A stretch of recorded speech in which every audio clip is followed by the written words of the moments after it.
The minute that you say, oh yeah, I had a facelift, 3 people come out of nowhere. Like, oh, you did? How was it? You know? Hi, I'm Glenn Morley. I'm a business consultant, and every day, all day long, I would be on a Zoom call, and I found myself sort of adjusting based on what I was seeing. I would turn to my left, turn to my right, make sure the camera was higher, and I realized what I was doing was basically trying to eliminate the manifestations of age. I've been thinking about a facelift for a long time, but it was a real impetus for me to move forward because I was distracted by how old I looked, older than I felt, unfortunately. So I decided to do some serious research, and I wish I'd done it 5 years ago, actually. Dr. Madnani struck a chord for me because he just put so much education out there for everyone, for anyone. It was interesting to realize that, there's sort of redraping of skin, and there's lifting, and there's volumizing, and I don't want to look weird. I don't want to look unnatural. I want it to look like me, but a 20-year-old version of me. I actually scheduled a consultation with Dr. Madnani for lower facelift and a brow lift, and went into the consult pretty sure that this is what I'm going to do.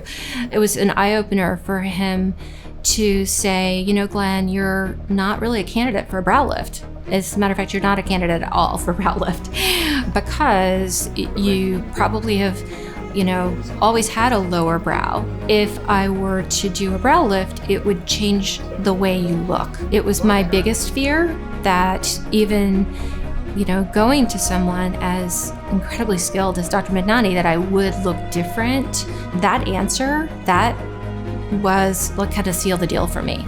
And that's sort of his claim to fame. He turns back the clock, but he doesn't change the way you look. I live in Boston, and I scheduled my surgery on my birthday, May 24th. I came down 2 days before surgery with my daughter. She was more nervous than I was. I actually was not nervous at all. During my consultation, Dr. Madnani's team shared with me a book, basically, that laid out every step of my journey as a patient, what I should expect. It was one of the best things I've ever received.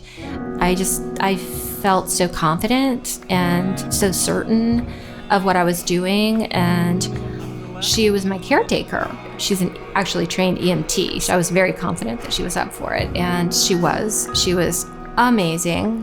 When we arrived the morning of surgery, early in the morning, they greeted me at the door, and it was just like, you're here for the party. And it was such a great feeling. I opted to do this surgery under local.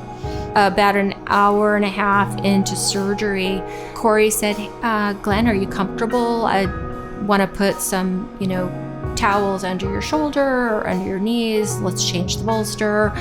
Just the way that the whole team approaches the care of a patient makes you feel like you're kind of in a mother's arms. And for somebody approaching 60, it's not a feeling that you often have, to feel that cared for.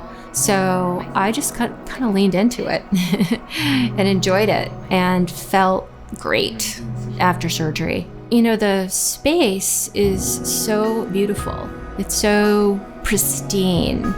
There's this photo of me wrapped up with the lights lowered and this beautiful blue room. I really was sort of, in the moment, enjoying where I was. We were getting ready to leave, and in comes this big bag, this gift bag with masks that tie behind your head, ointment, gauze, additional wrap. And it was so nice to go home with everything that I needed and not worry about those things. The day after surgery, I went into Dr. Madnani's office. They did a wrap change, and it was the first time I'd actually seen my results. I saw my neck and I couldn't even talk. I was so happy. Unexpected how emotional I felt to have my face back. It was such a gift to have my daughter with me, but I also was really glad that I was so close to Dr. Madnani's office and I could, come in the day after surgery and see him and have him put eyes on everything and just, verbally communicate to me, it all looks great. It's exactly what I hoped for. It's exactly what you should look like. And that communication through the healing process was invaluable. Recently, I flew into Atlanta. My sister picked me up at the airport, chatted on our way down to my hometown in Georgia. And I was going down to see my parents, and they were very apprehensive before surgery. Halfway there, she whipped her head around and said, "Oh my God, you had a facelift. I forgot." And we'd been in the car together for an hour. She just saw me. She didn't see, facelift me. She just saw me. My mom before surgery said to me, "Now we've done your research, right? You're so beautiful. I don't want you to look different. I would hate it if you look different." And they, couldn't have been happier. My husband was supportive, but a little perplexed, like, "Yeah, of course you should do this if you want to do this. I don't really get it, but if you want to do it, then you should do it." Now to hear him say, "Wow, you look great," it kind of melts me. Everyone around me has been so affirmative in my decision, and so it's a great feeling. I don't think there's any substitute for excellent surgical experience. And the surgical care that I received was just so off the charts excellent. I think my advice to anyone is, do it, because there's no reason to wait. Ask all the questions that are a worry for you. Everyone has worries, but until you really think about surgery, you don't know what's important to you. For me, looking natural was the number one thing. I was thrilled to have found Dr. Madnani. Expectation met, goal achieved. My name is Glenn. This has been my transformation journey with Madnani Facial Plastics. My Zoom calls have been a breeze. I don't even think. I just turn the camera on and go. It's really fun.